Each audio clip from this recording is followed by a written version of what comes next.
Welcome back to the Crafty Conversation with me, Marcus Sharrod, where today I'm joined by Dan Crossman.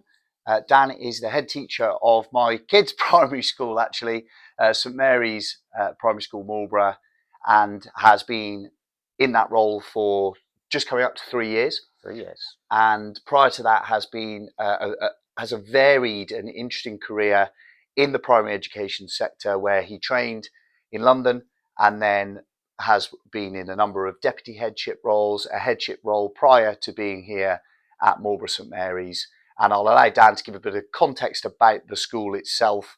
It's quite a large primary school that serves a very varied socioeconomic and varied community in what is a fairly affluent market town in Wiltshire. Dan also serves as a coach and mentor on a Wiltshire headship group, where he supports new heads, but also existing heads and experienced heads in continuing to remain motivated and seek challenge in a way that's required to be successful in the role. Dan, thanks so much for being with us. Nice to be here as well, I think. So, as I always start with a guest with a similar question, I'd like to ask you, Dan, given your background, your experience, and what you do now, what do you consider your craft to be? Okay, I've thought about this for the last few minutes. I think at the risk of sounding a little bit cheesy and a little bit corny, I think my craft is probably facilitating and helping people to be the best that they can be. And I think that can be adults and that can be children as well. And I guess maybe to kind of lay a visual metaphor alongside that, a little bit like being a traffic officer, that belief that everybody has energy and everybody has potential and abilities, but my role is maybe to make sure that those are directed in the best way in order to help them be the best people that they can be, but also help that institution that they serve under to be the best it can be as well. And has that changed over time for you? Would your response to that have been different earlier in your career, or perhaps earlier in your career as a head? Yes, I think so. I think probably for two reasons. I think firstly, in terms of the context where I am, so I'm head teacher at Marlborough now, and my school is approximately 370 children and 85 staff. So that role is very different from my previous role as a head, where I had about 110 children and about 14 staff. So in that role, in terms of kind of facilitating and leading people's direction in that smaller school, you are operationally involved. You are kind of you're on the ground, and you've got to take some personal responsibility for being part of the process. Whereas I think when you're in a bigger school, it's a lot more about, I think, kind of management and distribution of tasks, and sometimes my role is making sure that other people are doing their roles, whereas that can be different in the smaller school. I think also the nature of the job has changed over time. I think the challenges that people in the teaching profession are under have changed. I think, when I first started 20-something years ago, you could have said that, I don't know, 80% of the job was to do with teaching and learning, and maybe 20% was to do with pastoral and working with parents and working with that kind of wider social care system. And those percentages have changed over time, I think. Our role now is very much more about sometimes just enabling children to come to school rather than simply worrying about what their academic performance is going to be. So I think they've changed for different reasons. Yeah, but at the heart of it, actually, what I find really motivating in that response is that essentially the theme remains the same, although perhaps the percentages have shifted from teaching and learning to pastoral. You're still talking about small school, big school, not many staff, lots of staff, children. It's that care and facilitation, if you like, of their growth and their happiness. So some of those really fundamental things don't change. So you think about when you did your teacher training, you looked at Piaget and those kinds of people, and actually those things don't change. And here we have a little phrase which is safe, happy, learn. And we acknowledge that most children, you would hope, would be in that kind of bracket where they are ready to learn. But if they're not ready to learn, if you can't make them learn, then you've got to go to the next best thing, which is, well, let's just make sure that they're happy. And if they're not in a space because of what is happening in their lives, they're not able to be happy, well, then let's make sure that they're safe. Yeah. And actually, sometimes it's about making brave decisions, isn't it? To say, that child doesn't need to be in the classroom learning their spellings at 9 o'clock in the morning. That isn't the priority for them now. The priority for them is to feel safe. And you make brave decisions, and you have to justify those decisions to all sorts of different groups of people. But you have to have the kind of, I suppose, the self-confidence and the understanding behind why you're making those decisions. And then you have to help articulate and communicate that understanding to your team so that they buy into it as well. And then that comes back to everybody moving in the same direction. Yeah. That as well, as I'm listening to that, safe, happy, learn, would you call that incremental? That sounds a lot like almost a Maslow hierarchical sense of it's exactly that. You need to be safe in order to be happy. You need to be happy in order to learn. Yeah, completely. And I think helping colleagues, especially maybe colleagues who've been doing the job for a long time, who maybe didn't need to worry about the safe and the happy bit so much 20 years ago, because children just came in and they were ready to learn. As that's changed over time, you've got to help teach those colleagues the skills in order to make children feel safe. And that sounds like something, well, they will just know how to make children feel safe. But some of those children are coming from really high complex needs backgrounds, and actually it's really hard to make them feel safe. So how do you give them the skills? How do you give them the resources? And how do you do that in a climate where, I hate to sound like a moany head teacher, but in a climate where resources and finances are limited, so you can't just throw X, Y, and Z at those children. You need to be a little bit flexible with the current offer, that you've got. And I think that, that contradiction, the dichotomy between the very basic human need for safety and the cultural right that they have to an education of any sort, combated by, as you say, funding restraints. And I know that funding is linked to outcome and value added and stuff like that. And you feel, are we trying to hammer together objective measure with subjective feeling? Can those things ever marry? Like, what does success actually look like?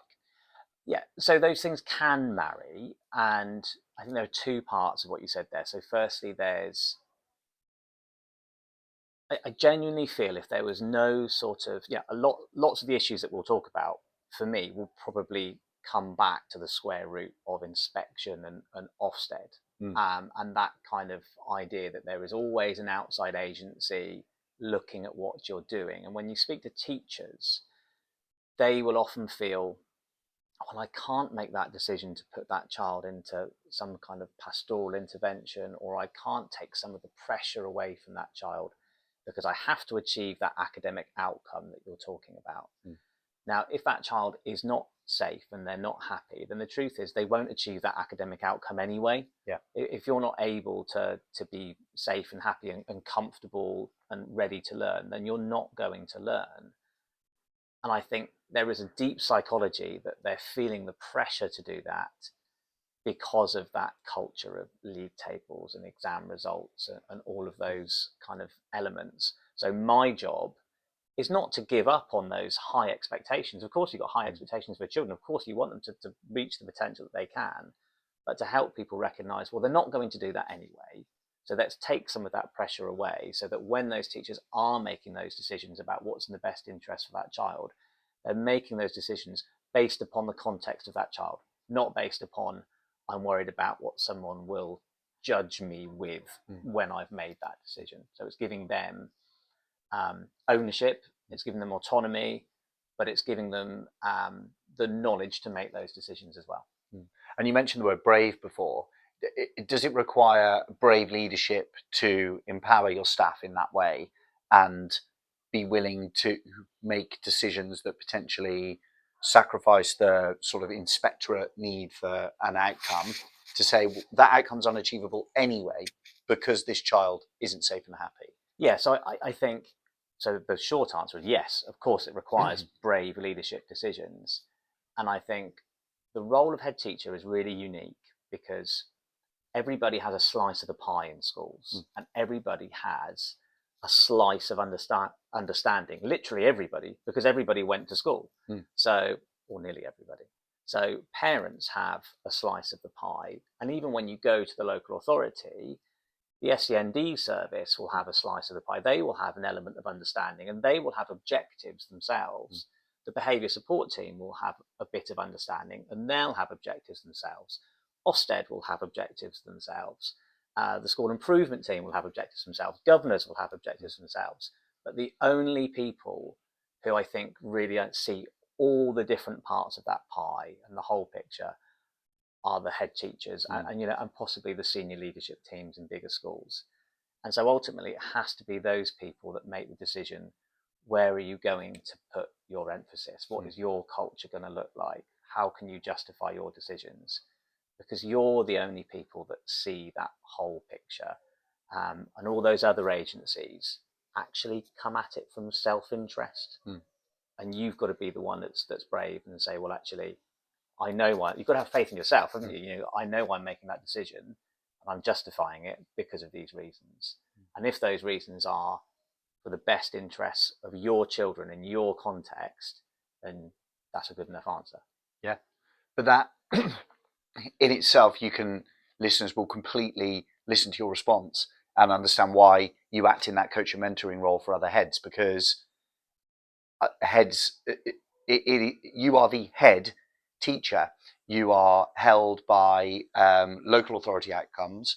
You're held by your governors, and I think it would be really easy to become a yes person, someone who wants to just please others, other stakeholders, the parental body, the governorship, the local authority. Is that a fair observation? Is that something that you think heads have to deal with? Yeah, I think so. And I think maybe kind of headship has changed in recent years as well. So I was a head fairly early on. And I think for me also, I knew fairly early in my career that I wanted to be a head. So I did what I considered to be the right training in order to get there. I didn't want to just become a head. I wanted to be a head that was okay and knew what I was doing. Was ready. And so I did, to be ready. And so I did my NPQH, and I deliberately moved schools so that I could work with a mentor who I thought was a brilliant head teacher. And he was a brilliant head teacher, and he made a real impact on me. And I still contact him now, 8 years into the job. So I was very clear about what that path was. I think for some heads now, some of that kind of preparation work isn't there. That path isn't quite so clear. So there are lots of heads that haven't done NPQH. There are lots of heads, I think, especially within multi-academy trusts, who are moved from leadership positions where they haven't really had the exposure to some of the decision-making processes that come with the job. So there's a lack of experience there for those people. And I think also for those people, sometimes where again, 20 years ago, nearly every school was in a local authority, where now you have these kind of pockets of MATs and pockets of smaller LAs and hubs. The danger of that is there's quite narrow thinking, because everybody is sort of almost encouraged to follow the same blueprint. And then people get promoted, if you like, by following that blueprint correctly. But then there's a real danger that there's not cross-fertilization of ideas, and there's not outside impact. And so when something does come along that's a bit new, those kind of big things like formal complaints and Ofsted inspections, or really high SEND or medical issues, those things that really can throw you. If you haven't had experience of that, or you don't know somebody that's had experience of that, who's coached you through it, that's really difficult. And the outcome of that is a really fast turnover of heads who aren't staying in the job very long. And then that has an impact on coaching and mentoring and all those sorts of things. So that's tricky, isn't it? Yeah, that's tricky. It is tricky. It's really interesting. The previous episode of the podcast, I did a solo episode talking about levels of processing and the difference between deep and shallow processing, and how malleable, flexible, and applicable that learning is. And you've almost exactly described that in an adult context from a head teacher's perspective. If you follow quite a rote learning process to go through what is required for promotion within a siloed environment, a siloed multi-academy trust, whatever, then you find yourself in the role that you thought you wanted to be in, and yet when challenged in a slightly different way, in a lateral way, then the flexibility of that learning isn't there, is it? And that's no different to a learner in your year 6 classroom, or the difference between the Key Stage 1 guys who learn their multiplication tables in a rote way to those who are required to use that in a flexible manner when they go into Key Stage 2. That's no different. Learning is learning. And I think, being a head teacher can be a lonely job. Yeah. And again, you have to feel that you have the right, when you do have the right, to make sure that you reach out to other networks. So, one of the things that's most useful to me is going and working alongside other heads who I think I can learn something from. And a small example of that is there's a head not very far away in Swindon who runs a really brilliant school. And when I met her for the first time, I walked into her office and she had a traffic light system on the door, a red, amber, green. It says essentially, if it's green, come in. If it's amber, then only if it's really important. And if it's red, only if the school's on fire, come in. Yeah. And I thought, I would feel really guilty about having that on my door, because I really wanted to take to this job what I did in my previous role at that smaller school, that kind of open door policy. And I'm here to help. I'm here to help you. But the truth is, in a role like this, in a school this big, I can't do that. And actually, that isn't my job.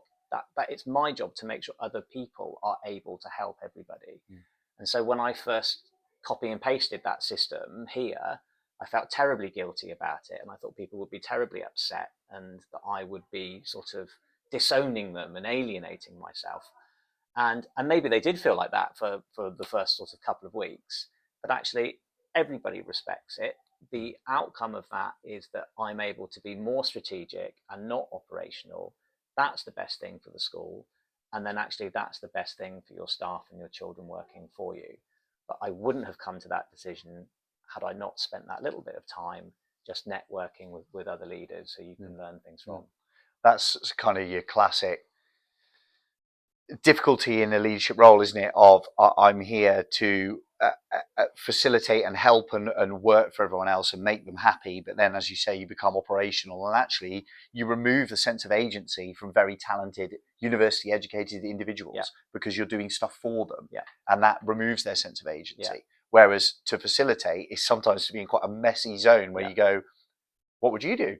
So we often, that kind of, that we very often talk about that in terms of you helping. What you probably did was deny that person the opportunity to either do it themselves or learn how to do it. So sometimes being helpful actually is being really unhelpful.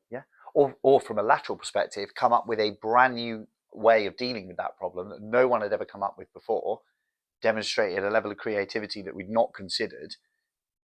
And as you say, in your attempt, in an attempt to be, I'm a great leader, then actually you've denied that and that's gone. And not only have you denied it, they probably wouldn't apply themselves cognitively to potentially come up with a creative solution in the future. And sometimes that's about putting your own ego to the side as well, and not trying to show off that I'm really good at doing that, so I'll show you how to do that. Shall I just turn off my walkie-talkies? This is a working day, listeners. So it's, are you denying someone that opportunity by trying to feed your own ego?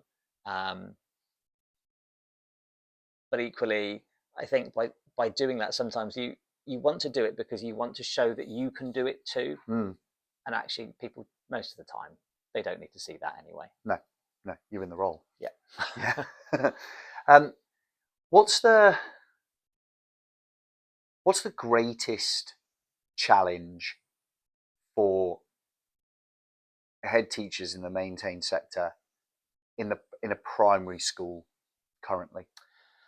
I think it would probably depend on where you are and what the context of your school is. It's always going to be different. But I think, and it sounds very boring, but ultimately I would say probably finance is the biggest issue. And you can be quite explicit about saying within the financial pressures that schools are facing, there's probably two big things. So one of them is birth rate. Yep. So birth rate across the country is generally dropping, and the idea of 2.4 children is now, I think, 1.5 children. So you're seeing this birth rate drop. There are little pockets where you see the opposite, perhaps, where there's kind of movement of people, especially with kind of the army coming back to certain parts of Wiltshire. But here in Marlborough, for example, the planned admission number for my school is 60, that we should take in 60 children every year. Well, at the moment, we're only taking in about 43. And that isn't because children are choosing to go to other places. It's just simply because there aren't enough children there. So that means that every year you've got a real shortfall, and you've got a shortfall of quite significant amount of money. And obviously over time, that becomes cumulative. And you've got some real challenges there. So, and that very much is a problem for lots of schools in Wiltshire. So you have this changing of numbers of children, and that may mean that schools have to look at things like split year groups. You've got to go through potentially tricky staffing decisions. And again, when we were thinking back to those kinds of challenges that are difficult for new head teachers who haven't experienced that, that's one. HR issues are really challenging. So yeah, in terms of finance, you have that role falling. But then what you also have is you have increasing SEND need.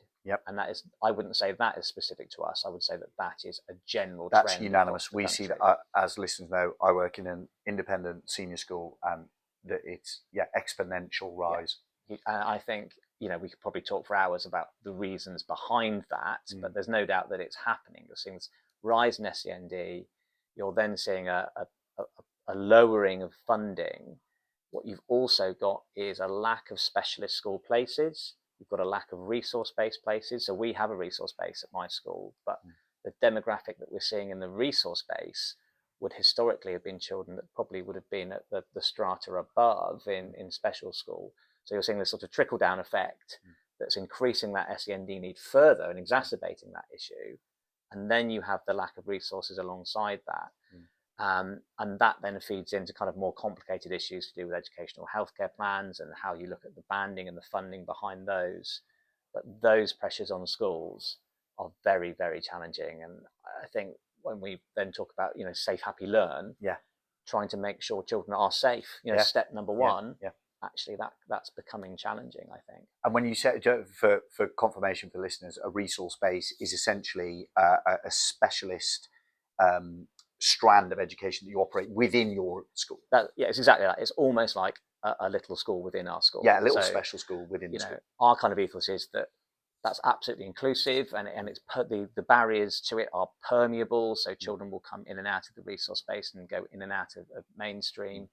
But in order to obtain a place in the resource space, a child has to have an educational healthcare plan, and they have to apply to the local authority as if they're applying to another school. And actually, that's sometimes really difficult for parents to understand, or prospective parents to understand, who might think that gaining a place at Marlborough St Mary's means an automatic kind of entrance into the resource space if you need it. And unfortunately, it's a lot more complicated than that. But actually, that also is part of the problem, because I think the SEND system has become so convoluted, it's become so complex, so confusing for parents, that it's lost equity. Because it's also confusing for head teachers and SENCOs and senior leaders. And I'm really lucky here. I have a highly expert staff who are able to navigate that complicated SEND system. But I also go and work at other schools where maybe there hasn't been that SEND need over time. They don't have that level of knowledge and expertise, and they're getting shortchanged from that system because they don't have the knowledge to, sadly, fight for what they need to get. I think increasingly the people's empowerment through knowledge, but shallow knowledge of things, through short form research and kind of quick summaries that are available through a Google search or whatever, mean that you've got misinformation about that kind of stuff. And I think that it's really dangerous to go seeking for a label when actually, in many cases, as you say, the permeability of this is completely accessible for you within this classroom. It just requires a bit of scaffolding, or just it's good teaching practice, or quality first teaching, will often negate the vast majority of SEND needs.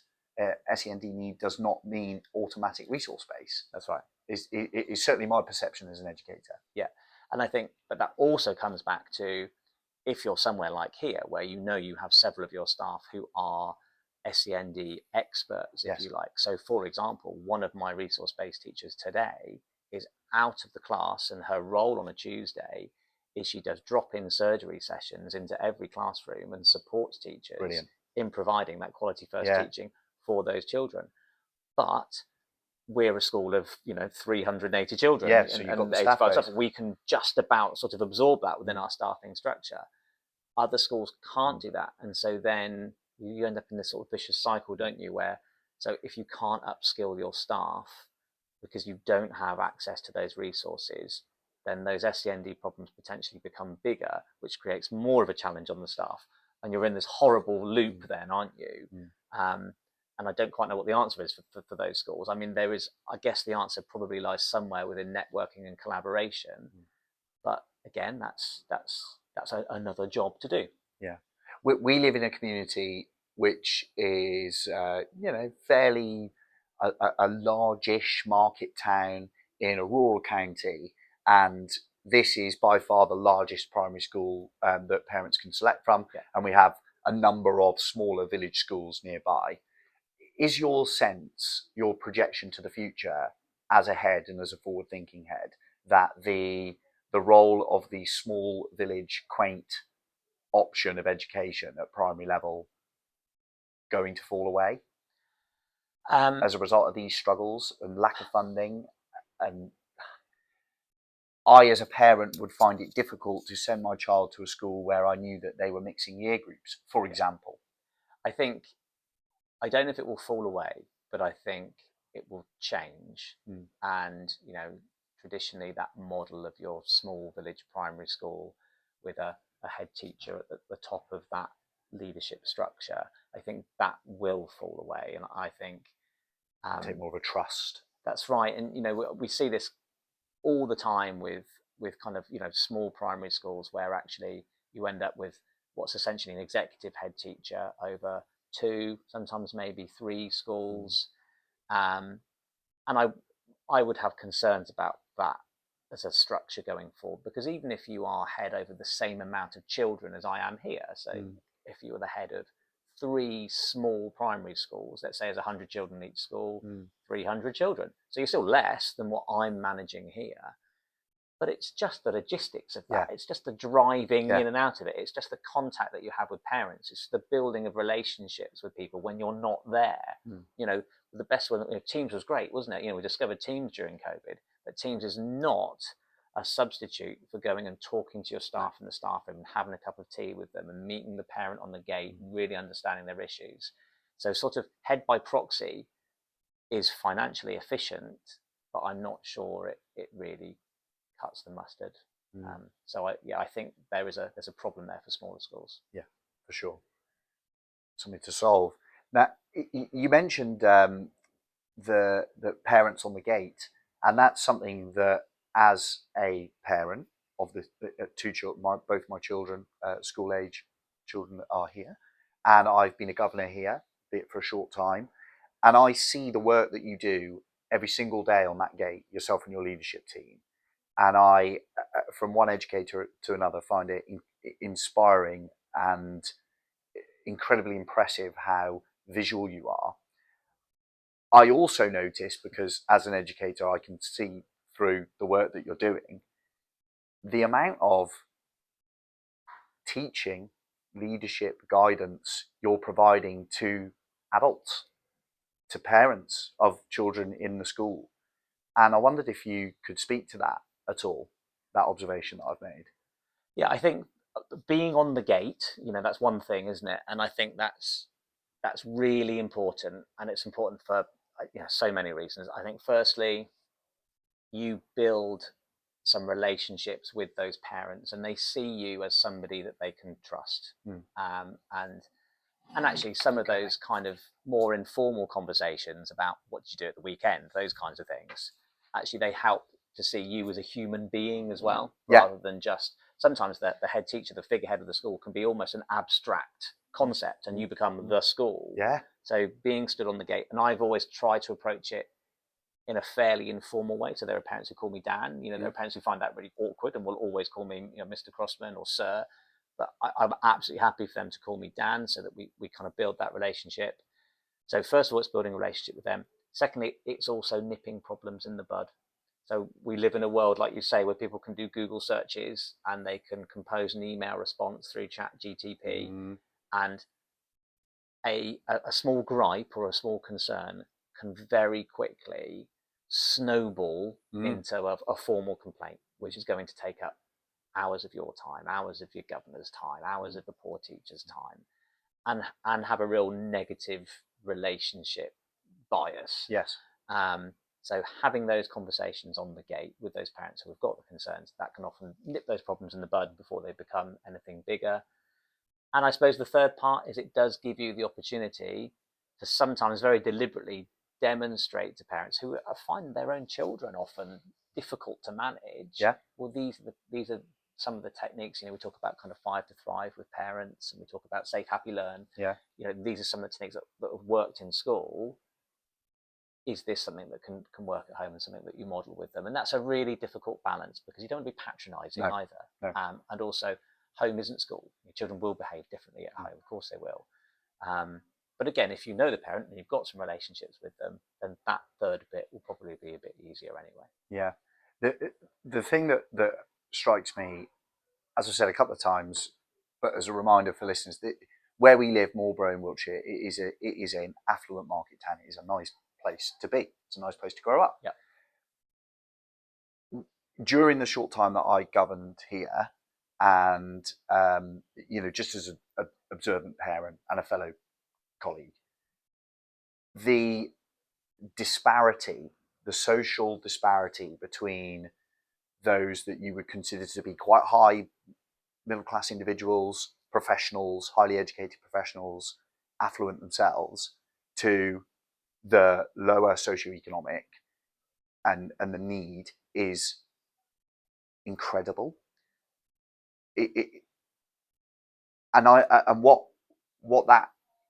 How I extrapolate that out is, if that's Marlborough, then what does Swindon look like up the road? Or what does inner city Birmingham look like? Yeah. Or Bristol up the M4 look like? And I just think, from a societal perspective, the lens you have is scary. So Marlborough's a fascinating place, and it's a really good case study for these sort of small market towns and the challenges that they hold. And you shouldn't just limit that to education as well. Broaden that out to, if you look at things like county lines and the challenges that police are having. Yes. Often the challenges in these sorts of towns are much bigger than the challenges, or not bigger. They're harder to solve than they are, say, if you're in East London, because if in East London you've got all the resources of the Met behind you. Yeah. Whereas in Marlborough, you might have one policeman walking up and down the high street trying to deal with that level of issue. So Marlborough's a great case study. So we serve, the area of my school, we serve 2 of the top 5 most deprived postcodes in Wiltshire, and we also serve one of the most affluent.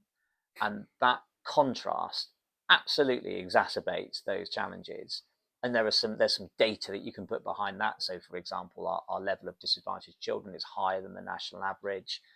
But actually, behind the data, what you see are the needs of those families. So in school, we talk about 4 drivers. So we talk about Read, Talk, Pride, and Marlborough.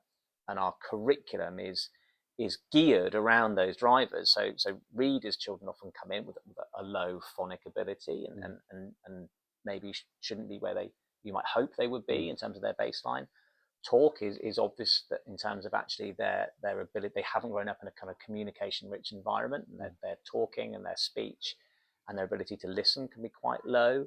And so to counter that, our curriculum is very much talk-based. But then I think the 2 which are really interesting are Pride and Marlborough. So Pride is that kind of feeling of self-esteem, and Marlborough is the fact that, like you adhered to, often our children don't feel like Marlborough belongs to them because they walk down the high street and they walk past the coffee shop where a coffee costs £5.50 and is just filled with students from the public school, and they walk past a shop where a Coke costs £350, and then they walk past a shop, the one where you have to take your own bag or glass jar to fill it up.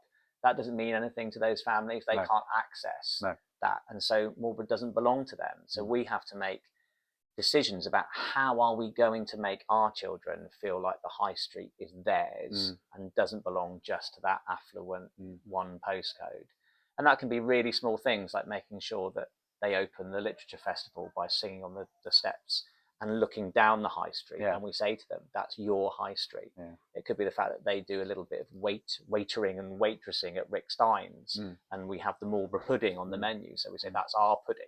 They're really little things, but helping them feel like Marlborough belongs to them. And we do things like, when we have our PE kits, we make sure that when they go to tournaments that they do have a tracksuit that says Marlborough on it, because we want them to be proud of coming from Marlborough and not just proud of coming from maybe the estate or the road and not accessing the high street, because this is an amazing town. What a beautiful place, and what a lovely place to come from, but not if it doesn't belong to you.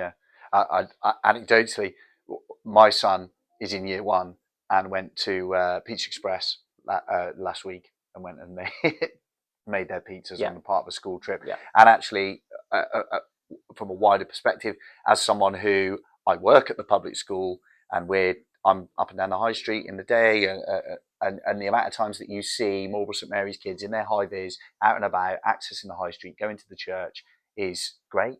And as you say, we talk a lot at the Crafted Concept about learning environment, learning design, and learning critique, and all three have been covered significantly here. But from a learning design perspective, to the way that you have consciously built a curriculum around supporting the needs of the children at the school is inspiring. It's great. And I know, again, as a parent and as a governor, that the statistics under your headship from a phonic ability and reading have grown significantly. My children have benefited from that. But it's so important, because otherwise the gap very quickly becomes almost too large to address, doesn't it? And then suddenly you've got classrooms where the learning disparity is such that to deliver education is becoming very difficult. And I think that's a really good example. So right back at the start, we kind of spoke about what was my job, and my job was to...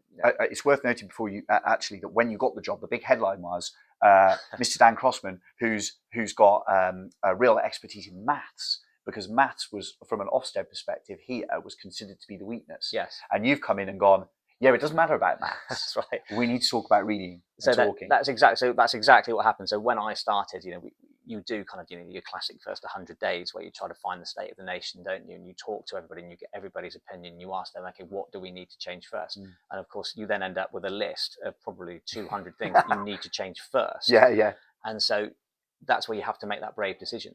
What is the most important thing on this list? And for me, it was early reading and phonics. And the justifications around that are fairly obvious, because if you can do early reading and phonics, then you're going to be able to do everything else. And all that kind of research from places like the EF shows that's what makes the difference. But that wasn't the most important bit. The most important bit wasn't making that decision. It was about making sure that everybody else understood that decision. And so really little things like the PE leader understanding that we were going to change the time of phonics so that was going to be the first thing in the morning, because that was the most important thing, and that would affect hall timetables, and that would mean that the PE timetable had to change.